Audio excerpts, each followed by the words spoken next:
प्रेमी माता बहनें सबका आगे हाथ जोड़ के मेरी विनती है, कितनी देर सत्संग हो वाणी होते देर आप शांति से सुनते हैं। भाई ने शब्द गाया, औरों ने भी कहीं गाए हैं शब्द। परम संत हजूर तारा सिंह जी महाराज, उन्होंने तो बहुत सत्संग करे हैं, बहुत वाणी रची हैं, और कबीर साहब ने भी हद कर दिया, मस्ताना साहब ने भी हद करा। क्योंकि संत जितने सृष्टि के ऊपर आए हैं सब अपने लिए नहीं आए हैं, वो हमारे लिए आए हैं। तो संत जो आते हैं कोई जीव के कल्याण के लिए आते हैं। गाने के लिए तो चाहे कोई कुछ भी गाओ, कहने के लिए कोई कुछ भी कह दो, ये तो 1.5 छटाक के जीव है, इसने तो कुछ ना कुछ बोलना है। लेकिन समझने वाली बात क्या, भाई ने शब्द गाया, कितना गहरा शब्द है, एक पहले भी गाया है। अब भूल गई तो मैं देश दीवाना, अब कितना तो याद मेरा देश है दीवाना। भूल गई सस्ता, अब मैं तो भूल गई उसको, देश को। लेकिन उस देश को कब भूली है वो, कब पता पड़ा उस जब उस संतों की शरण में गई है।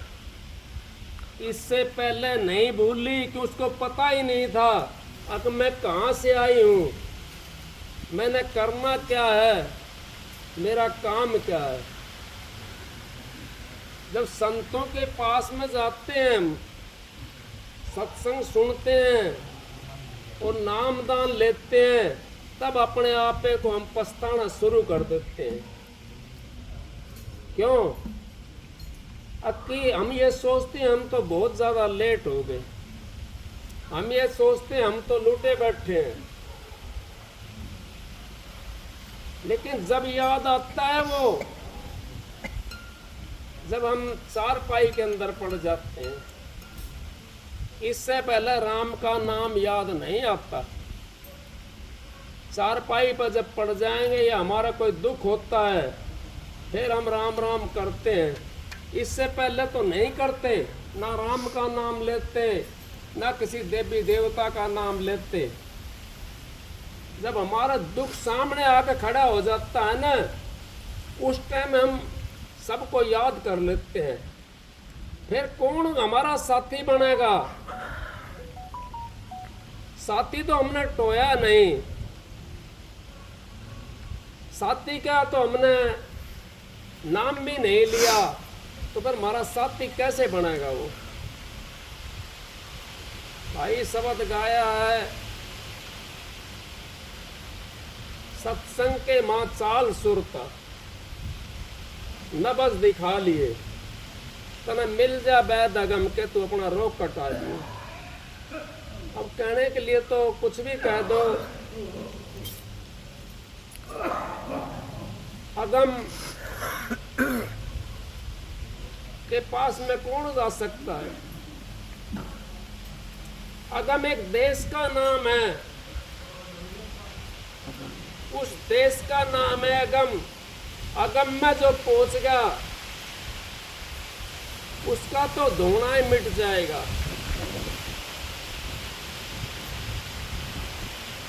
उसका तो इस संसार से लेखा निपट जाएगा।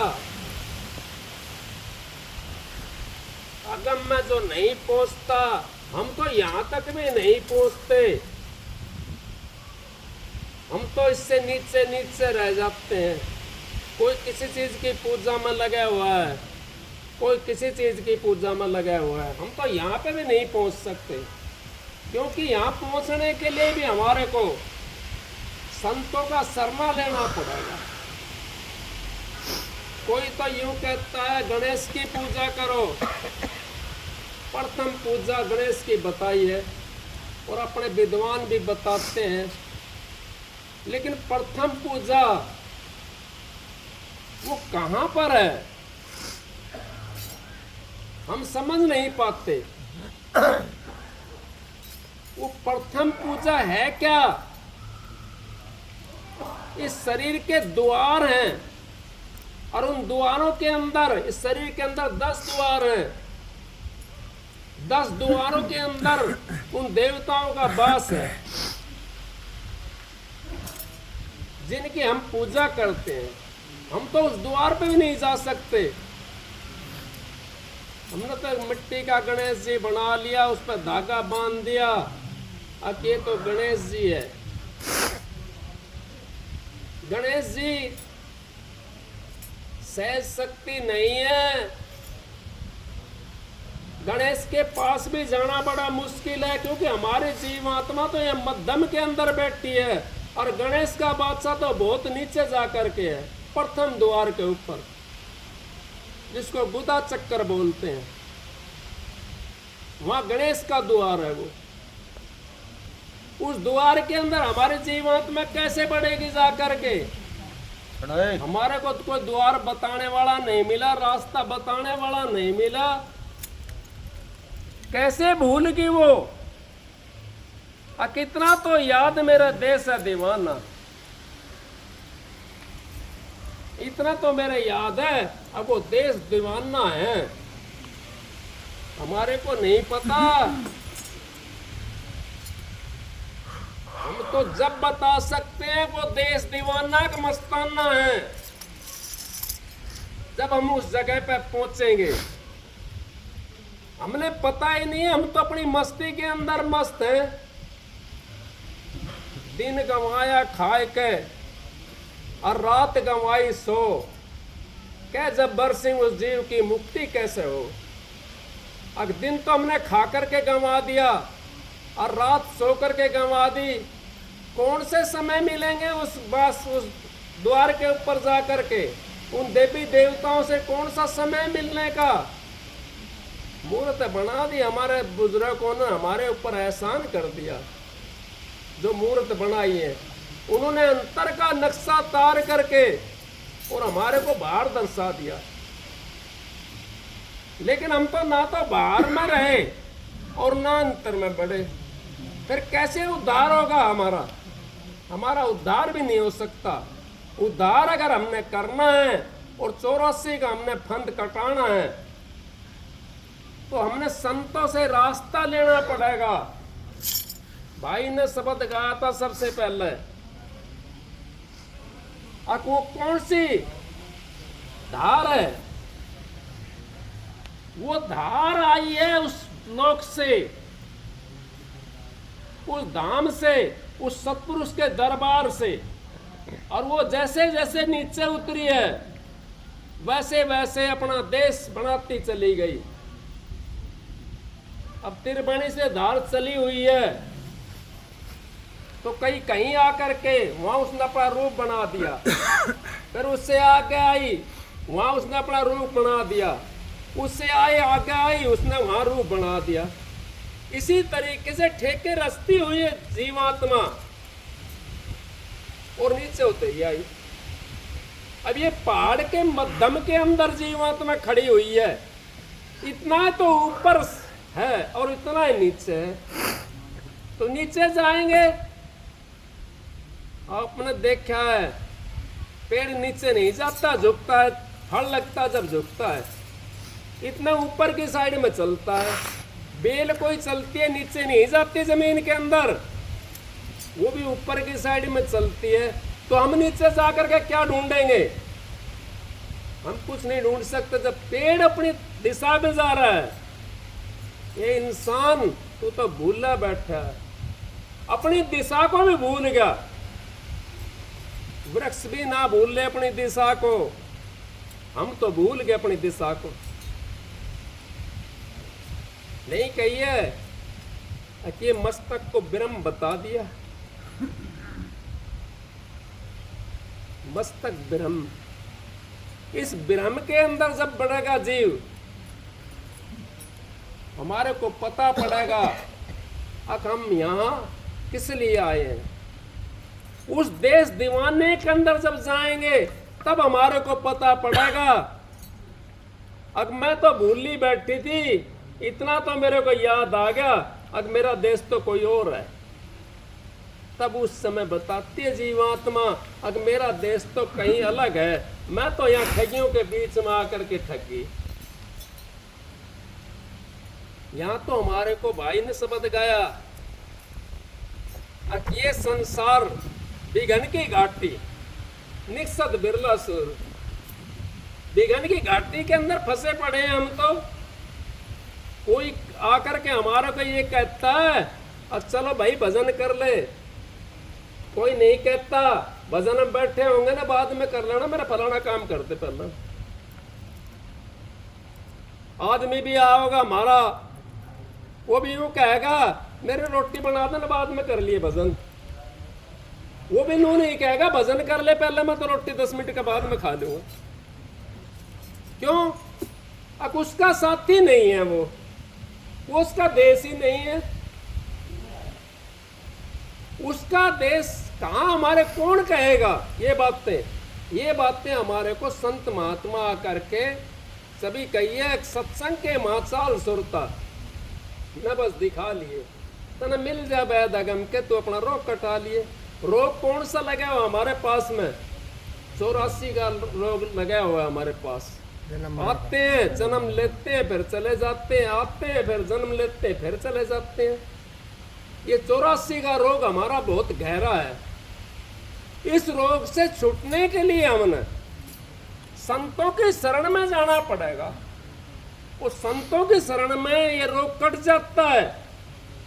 संत महात्मा उस मालिक का असली रूप दिखा करके, जीव को समझा करके, वो रास्ता बता करके और उस धाम में भेज देते हैं, क्योंकि उस धाम के वासी होते हैं संत महात्मा। उन्होंने वो धाम प्राप्त करा हुआ होता है, इस करके उस धाम के अंदर भेज देते हैं। उस धाम का कोई बताने वाला आता है तो उसके जितने जितने प्यारे होते हैं वो तो घायल हो जाते हैं, और जो वैसे होते हैं वो चिढ़ करके दूर भाग जाते हैं और उनके दुश्मन बन जाते हैं। उन संत महात्माओं के दुश्मन बन जाते हैं। उनको कोई वैसे राजित है माना तो राजित है। कितनी यातनाएं दी उनके लिए, बड़ी यातनाएं दी। ईसा मसीह को फट्टे के अंदर ठुकवा दिया, हमारा भला करने के लिए आया था। नानक साहब को जेल के अंदर चक्की पिसवा दी, हमारा भला करने के लिए आया था। कबीर साहब के हाथी के पैर के बंधवा दिया, हमारा भला करने के लिए आया था। वो रैदास के हाथ कटवा दिए, हमारा भला करने के लिए आया था। वो संतों की गैल हमने कितना करा है, क्योंकि हमारा रोजगार बंद नहीं हो जा, इस करके हमने उनको यातनाएं दी और उन्होंने हंसते हुए वो यातना झेल ली। मेरे मिसाल याद आ गई, एक राजा के पास में कमाल और कमाली थे, तो वह आपस में बात कर रहे थे। बात करते करते कहने लगा वे हंसते नहीं है, रोते भी नहीं है, हंसते भी नहीं। वो राजा के पास भी चली गई बात, कौन ऐसा है जो रोता नहीं हंसता नहीं? हाँ, संत महात्मा है। कबीर साहब की चिट्ठी पढ़वा दी किन्होंने? उन विद्वानों ने। कबीर साहब फलाने दिन भंडारा करेंगे, चिट्ठी पढ़वा दी। अब कबीर साहब जो था घबरा गया, घबरा करके अपने मालिक के अंदर ध्यान लगा। संतों का तो कौन होता है, वो मालिक ही होता है। ध्यान लगाया, कोई बात नहीं। चेले चपटे आ गए, कहने लगे महाराज आपने भंडारे के लिए बोला है। तो बोला भाई मैंने तो बोला नहीं है भंडारे के लिए, लेकिन भाई पता नहीं किसने क्या कह दी। अब उसको जाड़ा चढ़ गया कबीर साहब को। अपना कंबल था उसके पास में, कौन सा महल अटारी गाड़ी घोड़े थोड़े ले जाने थे उन्होंने। कंबल उठाया, एक लोटा था वो उठा करके, जब वो समय आया भंडारे वाला, और अपने जाके बोझों के अंदर लुक के बैठ गया। कौन करता उनका काम? उनका काम संत सतगुरु करते हैं। किसी में गेहूं चावल भर दिए, आज ये भंडारा होया, पिछले महीने भी 5 तारीख का भंडारा था और आज भी भंडारा था। कितना बड़ा भंडारा, क्या यह अड़ा जा सकता है? नहीं जा सकता, क्योंकि दो ही चीज इंसान के साथ चलते हैं। कौन सी? या तो भक्ति जाएगी या आपका दान पुण्य करे उड़ जाएगा। दान पुण्य करे उड़ तो आपको राजा बाबू सेठ साहूकार बना करके भेज देगा संसार के अंदर, और भक्ति करे हुआ जो होता है वो उस धाम में पहुंचा देता है। कहने लगे अगर भाई वो तो उन्होंने तो हंसते नहीं है और रोते नहीं है, और राजा का हुक्म था, पहले ऐसा राज था, अकलाओ भाई उनको कमाल को वो चौराहे के ऊपर गड़वा दिया। भक्तों की बात बता रहा हूं मैं आपको। चौराहे के ऊपर खड्डा खुदा करके इतना इतना दाब दिया और सारी नगरी को ये कह दिया सबने इसको पत्थर मारना है। तो रोता नहीं था ना, सबने पत्थर मारना है इसको। सारी नगरी पत्थर मार मार कर चली गई, वो रोया नहीं। कमाली गई, कमाली ने क्यों हुक्म था ना राजा का, कमाली ने एक फूल उठा करके उसको मारा, वो रोने लगा। मैं भाई कमाल तो रो गया, कमाल तो रो गया। पूछा गया भाई आप तो रोते नहीं थे, तो बोला मैं तो अभी भी नहीं रोता, लेकिन मैं रोया क्यों? अब किसको तो ये पता था अब मेरे भाई की कौन सी दिशा के अंदर है, कहाँ इसकी सूरत है, कौन से धाम में पहुंचा हुआ। जब इस धाम से जब इस चीज को खाली कर लोगे आप आंखों से नीचे वाले को, तो आप भी उस कमाल की तरह हो सकते हो। आपको दुख में दुख महसूस नहीं होगा और सुख में सुख महसूस नहीं होगा। कहने लगा अब मैं रोया नहीं था, मैं तो इस करके रोया हूं, अब इसने तो पता था, और पता होते हुए इसने तो एक मर्यादा को ही दिया, तो हम तो उस मर्यादा को भोगते हैं। यहाँ पे जब संतों के पास में जीव चला जाता है, नाम मिल जाता है, और फिर भी वो मर्यादा के अंदर फंसा रहता, तो संतों के पास जाने का फायदा क्या हुआ? क्या फायदा हुआ? कोई फायदा नहीं हुआ। फायदा तब होता जब संतों की बात को लेकर के, और जो उन्होंने नाम बताया है उस नाम की कमाई करो। जो उन्होंने ये कही है कि अपने बुरे विचारों को त्याग दो और अच्छे विचार अपने अंदर प्रकट कर लो, अच्छे विचार अपने अंदर जमा लो, फिर देखो आप तो उनसे बहुत बढ़िया हो। इस तरीके से जीव हमारा यहाँ संसार के अंदर फंसा हुआ है। ये संसार विघन की घाटी निकसत बिरला सुर।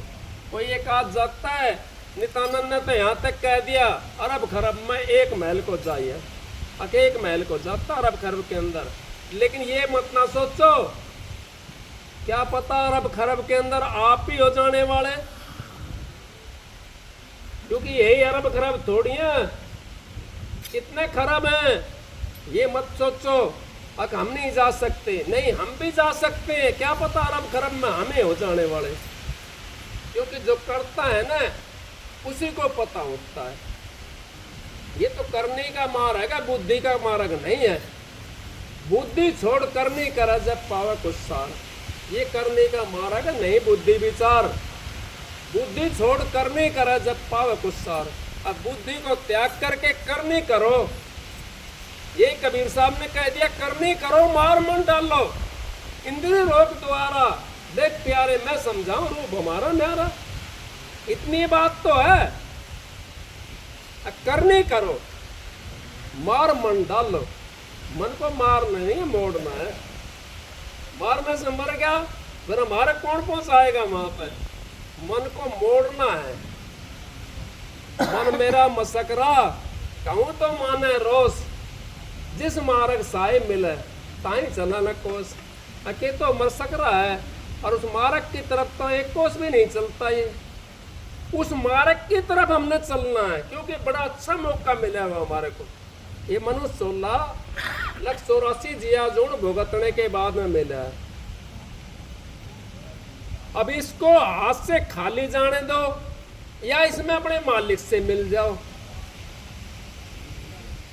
अगर खाली जाएगा दोबारा से फिर 84 में चले जाओगे, और 84 योनि नहीं है, 1,84,000 हैं। 84 लाख योनियां भोग करके और फिर दोबारा मनुष्य का चोला मिलेगा एक बार परमात्मा से मिलने के लिए।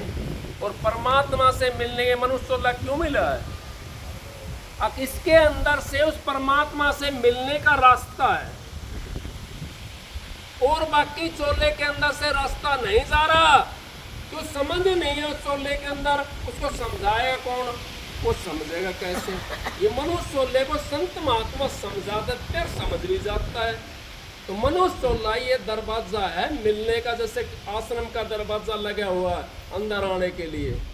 इसी तरीके से मनुष्य चोला भी उस परमात्मा के अंदर जाने के लिए, जहाँ परमात्मा बैठा हुआ है उसके पास पहुँचने के लिए ये मनुष्य चोला है। और इस चोले को हम अगर खाली करते हैं तो हमारा काम नहीं चलता, क्यों? खाली जाना पड़ेगा हमने। इसको खाली करना है तो परमात्मा की भक्ति के अंदर करना है। महाराज जी कहते हैं, परम संत हजूर ताराचंद जी, राम का नाम लेते हुए अगर प्राण निकलते हैं तो निकलने दो, और हलवो खाओ जीव घिसे तो घिसण दो। हलवो खाने से अगर हमारे जीव घिसे तो घिसने दो। राम का नाम लेने से अगर प्राण निकलते हैं तो निकलने दो। हम तो थोड़ी देर में दुखी हो जाते हैं, 10 मिनट बैठते नहीं है। क्यों? अगर हमारे को मन इतना वो लगे हुए, इसके अंदर 5 तो इतने भारी लगे हुए हैं, काम क्रोध मोह लोभ अहंकार, ये तो इतने भारी लगे हुए हमारे को टिकने नहीं देते। मेरा फलाना काम बिगड़ जाएगा, मेरा ढिकड़ा काम बिगड़ जाएगा। जब बच्चा पैदा होता है उससे पहले कौन गिर कर जाता है उसके घर में? ये बच्चा मांगता कहीं से, माँ की दूधी के अंदर दूध उतर जाता है। चाचा ताऊ भाई बंधु मामा नाना उसे कपड़े के लिए इंतजाम कर देते हैं। अस्पताल के डॉक्टर भी उनके सुई साई लगा करके इंतजाम कर देते हैं ना, तो अस्पताल में जाने लगे। उसके लिए जब सामान दे दिया, कौन दे रहा है उसके लिए सामान? किससे हाथ पसारा जा करके? किसी ने नहीं पसारा ना। उस जब वो मालिक के उसका भरोसे के ऊपर है, उस टाइम वो मालिक के भरोसे पे है, इस करके उसको सारी चीज साथ आगे से आगे मिलती जा रही है। जो मालिक के भरोसे पे होता संत महात्मा, इसी करके जो संत होते हैं ना, वो तो चौड़े मैदान में जाकर के डंका बजाते हैं, वो हाथ नहीं पसारते। हाथ पसारते हैं वो संत नहीं है, वो तो अपने बेगधारी है, बेगधार रखा है, अपना मांग रहे खा रहे, कोई बात नहीं, मैं बुराई नहीं कर रहा हूँ। कबीर साहब ने कह दिया, अब मांगण से मरना वाला, मांगने से तो जो कोई मांगा ठीक। और परमार्थ के कारण, परमार्थ, अब किसी परमार्थ के लिए बुरा लाज नहीं आवे। अगर परमार्थ के लिए कोई मांगता है उसमें लाज नहीं आती। परमार्थ के कारण मोह ना हो लाज। इस तरीके से जीव हमारा बच जाता है संसार के अंदर जा करके। अगर हम परमात्मा की भक्ति नहीं करी हमने इस संसार के अंदर आकर के, मनुष्य चोला पा करके, तो फिर कौन सा चोला हमारे को मिलेगा परमात्मा की भक्ति करने के लिए? कौन से चोले की बाट देखते हैं हम? कोई चोला और नहीं है परमात्मा की भक्ति के लिए। अभी अपनी सूरत को उस शब्द से मिला लो। भाई कह रहा था उस धारा से मिला लो, जो धारा आई है इस धारा को शब्द से मिला लो। यही तो है चीज मिलाने वाली। अब संत उसका कर्म काट देते हैं जीव का। जब आपकी सूरत शब्द से मिल जाएगी तो यूं समझो शादी होगी। जब तक हमारी शादी मत समझो, जब तक हमारी सूरत शब्द से नहीं मिली, क्योंकि मालिक से तो हम मिले नहीं हैं, उस परमात्मा से तो हम मिले नहीं हैं। संत करावा फेरा अगम मंडल में वेदी रचरी है भाई, इस तरह था ना, गगन मंडल संत करा दे फेरा। उस जब वेदी के अंदर हम पहुंच जाएंगे, उस शब्द से मिल जाएंगे, तो यूँ समझो सुरत सुहागण मिली पीयू से, वो पिया से मिल जाती है, उस मालिक से मिल जाती है, समंदर की बूंद समंदर में जाके मिल जाती है। इस करके जीव 84 से बच जाता है, उसको मुक्ति कहते हैं। लेकिन इतनी आसान नहीं है मुक्ति। कोई ये सोचता हो बड़ा कठिन काम है, लेकिन हम इतना काम कर ले अपने गृहस्थ के अंदर रहते हुए, संतों से नाम लेकर के और अपने विचारों को पवित्र कर ले, भक्ति ना हो तब भी हमारा काम चल जाएगा। क्योंकि नाम आपके पास है और विचार अगर आपके पवित्र हो गए, फिर देखो, फिर तो आप तो ऐसे बन जाओगे जैसे राजा बाबू सेठ साहूकार। अपने आप को महसूस करोगे, अपनी मस्ती में मस्त हो जाओगे। विचार हमारे पवित्र हो गए, नाम हमारे को मिल गया, तो हमारा आवरण खत्म हो गया। जो गंदे आवरण थे हमारे ऊपर से उतर गए। और विचार हमारे पवित्र नहीं है तो नाम भी आपका कुछ नहीं कर सकता। नाम भी आपका तभी फायदा करेगा जब आपके विचार पवित्र होते जाएंगे। जब नाम का आप रगड़ा लगाओगे, जैसे साबुन को कपड़े के ऊपर लगाते हो, और किसी कपड़े में ज्यादा मैल हो तो दोबारा भी लगाना पड़ता साबुन उसके अंदर। इसी तरीके से जब तक हमारी नाम रूपी साबुन नहीं लगेगी, जब तक हमारी जीवात्मा उंगली नहीं हो सकती, क्योंकि इस पर तो कितने जन्मों के कर्म चढ़े हुए हैं, इसको कैसे उजला करेंगे हम? ये नाम रूपी साबुन लेकर के वो तो संत महात्मा बताते हैं, उस हिसाब से अपना काम करोगे तो आप अपने घर भी पहुंच जाओगे, तब परमात्मा से मिल जाओगे। तो परमात्मा आपके अंदर में बैठा हुआ, यही रास्ता है मिलने का। लेकिन कैसे मिलेंगे? अब आप कहोगे, ये मैं कई दफा बता चुका हूँ ये बात। आप सुपने के अंदर अपनी चारपाई के ऊपर होते हो और आपकी जीवात्मा निकल करके चली गई और आपको पता होता है। अगर जीवात्मा हमारी, हम तो सुपने के अंदर है, राजा बाबू सेठ साहूकार बन गए सुपने के अंदर, या किसी गुफा में बढ़ गए जा करके। कौन सी चीज गई? आपका शरीर तो यहीं पर है, उसी चीज को हमने उस भजन के अंदर पहुंचाना है, उसी चीज को उस सूक्ष्म शरीर के अंदर पहुंचाना है। फिर देखो आप आनंद, वहां तो आनंद ही आनंद है। उस आनंद की तलाश में रहो, उस आनंद को ढूंढने की कोशिश करो। कई मानस ऐसे होते हैं, अपने चलो भाई मालिक की मौज, कुछ आते हैं, सारे एक किस्म के नहीं होते। यहाँ तो 4 वर्ण के लोग हैं, मनसा माचा कर्मणा प्रीत नहीं भाई। और क्यों? ये तो मनसा माचा हुआ है, यहाँ तो 4 वर्ण के लोग हैं। कोई किसी लिए आ रहा है, कोई किसी लिए आ रहा है, लेकिन परमात्मा से मिलने के लिए तो वो आता है या तो दुखी हो किसी चीज से, या उसने नू सोची हो अब भाई मैं तो अब कब मिल सकता हूँ, बाकी दूसरा चोला नहीं मिलेगा, अपने घर जाना, मैंने तो भक्ति करनी है। वो जाता है उस परमात्मा से मिलने के लिए। और जो आज से खा रहा है, कमा रहा है, पैसे वाला भक्ति नहीं कर सकता। पैसे वाला दान पुण्य कर सकता है, भक्ति नहीं कर सकता। दान पुण्य कर देगा खूब, भक्ति तो कौन करता? भक्ति तो दुखी आदमी हो करता है। जो दुखी होता है वो भक्ति करता है।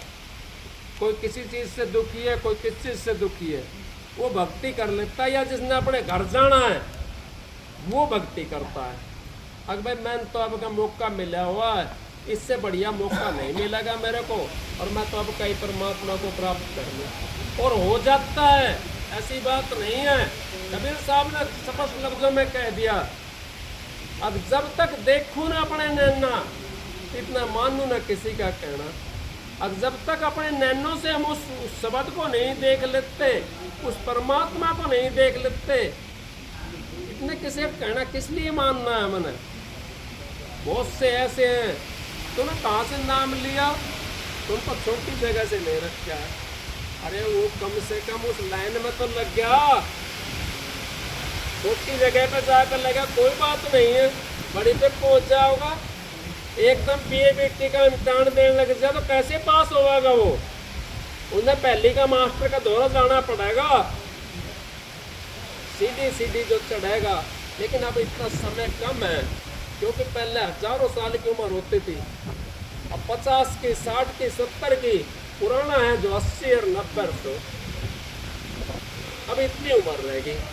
तो उम्र के हिसाब से हमने अपनी चढ़ाई यहीं से करनी है। संत महात्मा कलयुग में स्वामी दया विचारी पर घट करके शब्द पुकारे। अब कलयुग के अंदर इतना आसान कर दिया, अब वो सारा झगड़ा नीचे वाला था ना, वो नीचे जाने की जरूरत नहीं है, तो सीधा यहाँ ठाड़ यहाँ लगाया बस। कितना खेल तो रह गया। अब यहाँ पे पढ़ने में आपको देख लो कितना समय लगेगा। अब यहाँ पर जब जा सकते हैं, जब हमारे पवित्र विचार हो जाएंगे अपने गुरु का, हमारे ऊपर सिर पर हाथ हो जाएगा और गुरु रास्ता बता देगा, उस रास्ते चलेंगे, उनका भाना में रहेंगे, उनके वचन में रहेंगे, तो हमारा उद्धार हो जाएगा, हमारा वो रास्ता खुलता चला जाएगा। इसी करके संत महात्मा हमारे को समझाने के लिए आते हैं, वो किसी को कुछ लेने के लिए नहीं आते हैं, कुछ आपको देने के लिए आते हैं, वो आपको भला करने के लिए आते हैं। संत खड़े बाजार में सबकी मांगे खैर, ना काहू से दोस्ती ना काहू से बैर। संत महात्मा तो सबकी खैर मानते, चाहे उनका दुश्मन हो उसकी भी खैर मानते हैं, और जो वैसा हो उसके लिए भी मालिक से भी कहते हैं, मालिक इसकी बुद्धि को सही करना। सबके लिए वो तो ऐसे रहते हैं संत महात्मा। उन तो सारे एक आंख से देखते हैं, उन्हीं आंखों से माँ को देखते हैं, उन्हीं आंखों से बहन को देखते हैं, उसी आंखों से संसार को देख लेते हैं। संत महात्माओं के पास तो ये चीज़ होती है। संत महात्मा इस संसार के अंदर आए, अब तो हमारे को इतना अच्छा मौका मिला हुआ है परमात्मा से मिलने का।